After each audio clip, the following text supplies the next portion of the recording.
selanjutnya kita lanjut ke Duncan. Nah, pertama ini mirip sekali dengan yang 2K tadi ya. Pertama kita hitung statistik Duncan dengan rumus ini. RP sama dengan R alpha PDB kali akar KTG per R ya. Ini sama, S-nya sama dengan yang tadi, masih sama 5,496. Kemudian ini R adalah nilai statistik Duncan dari tabel untuk alpanya 0,05 ya di soal ini. Kemudian P itu adalah banyaknya perlakuan yang diperbandingkan. Nah, sehingga di sini kalau Duncan statistiknya itu berbeda-beda tergantung pada perlakuan yang berada pada ring perbandingan seperti itu. Sehingga kita punya kalau perlakuan kita 4 berarti kita punya 4, 3, 2 seperti itu.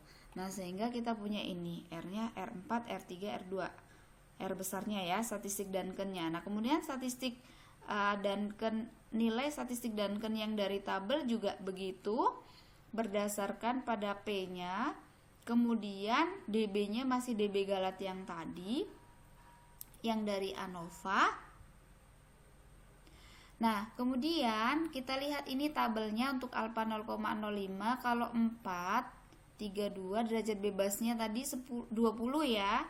Derajat bebas 20, ini 3,190, 3,097 dan 2,950. Kita taruh di sini.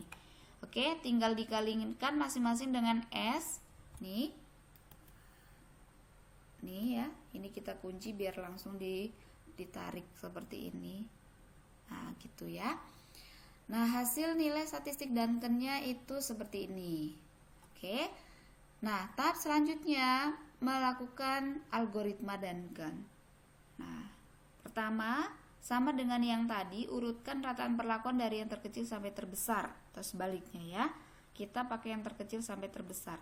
Kemudian masuk ke iterasi ke-1. Ambil nilai awal I sama dengan 1 dan J sama dengan 1. Ini penjelasannya sama dengan yang 2K tadi. Hanya perbedaannya membandingkannya ke statistik Duncan yang berbeda-beda tergantung pada banyaknya perlakuan yang diperbandingkan, pada ring yang diperbandingkan gitu ya. Nah, sekarang I1 dan J1 berarti terkecil ke 1 dan terbesar ke 1.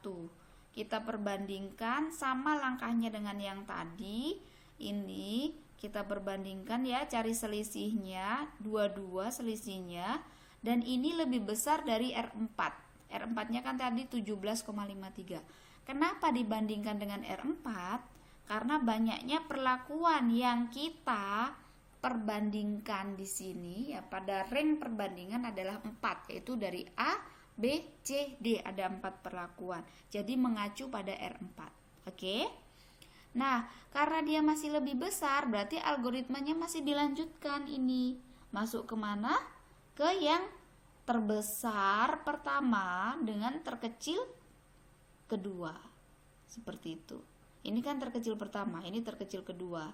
Kita perbandingkan dikurangi 8,1. Ternyata ini lebih kecil dari R3. Loh, kok ini ke R3 bandingkannya? Iya, karena perbandingannya dari B ke D. Ada 3 perlakuan yang kita perbandingkan gitu, rentangnya gitu ya. Jadi dibandingkan dengan R3, tidak dengan yang R4 tadi ya, gitu. Lebih kecil. Nah, kalau sudah lebih kecil berarti stop, tarik garis mulai dari perlakuan yang diperbandingkan tadi, yaitu B sampai D ya. Kita tarik seperti ini.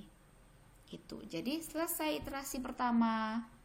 Kemudian masuk ke iterasi yang kedua. Ambil J sama dengan 2 dan I sama dengan 1. Artinya ambil nilai terbesar kedua dengan terkecil ke 1. Ini. Masih sama dengan yang tadi, kita hitung selisihnya 75 dengan 57 seperti ini. Hasil selisihnya adalah 17,8. Kemudian kita perbandingan dengan R3 ya. Kenapa R3? Karena ada 3 perlakuan dalam rentang perbandingan, yaitu A sampai C. Maka ini kita bandingkan dengan R3 17,02 ya tadi ya. Nah, itu 17,8 dengan 17,02 itu lebih besar ya, sedikit lebih besar. Sehingga algoritmanya kita lanjutkan. Lanjutkan dengan apa? Yang terbesar kedua tadi dengan terkecil kedua, yaitu B dengan C. Seperti ini ya. Nih, ternyata dia lebih kecil, berarti stop. Kalau sudah stop, tarik garis mulai dari perlakuan yang diperbandingkan, yaitu B sampai C. Gitu, seperti ini. Oke. Selanjutnya masuk ke iterasi ketiga. Kita belum selesai ya ini ya. Masuk ke J3, terbesar ketiga. Apa terbesar ketiga? Yaitu B dengan terkecil pertama. Ini 1. Ini B dengan A diperbandingkan seperti tadi, dikurangi nilainya 14,46. Lebih kecil dari R2 ya. Kenapa kok R2? Karena ada 2 perlakuan yang diperbandingkan. R2 nilainya 16,21 ya, lebih kecil. Kalau sudah lebih kecil, stop. Oke, jadi tahap yang keempat kita tarik garis mulai dari perlakuan A sampai B ya. Nah, jadi seperti ini hasilnya.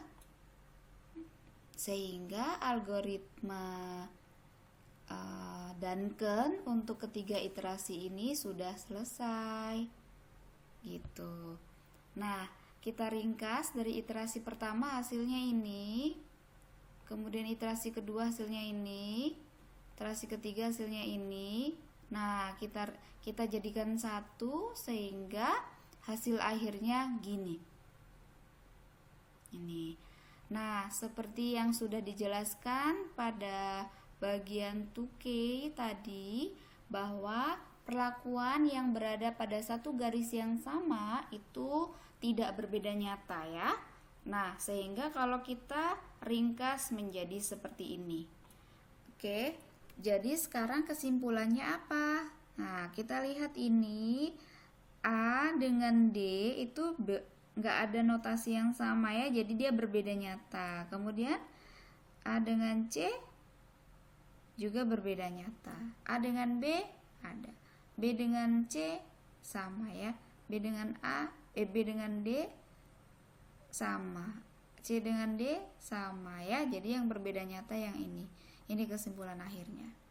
Oke teman-teman, jadi udah ketiga uji lanjut kita bahas di sini. Semoga teman-teman bisa memahaminya. Oke.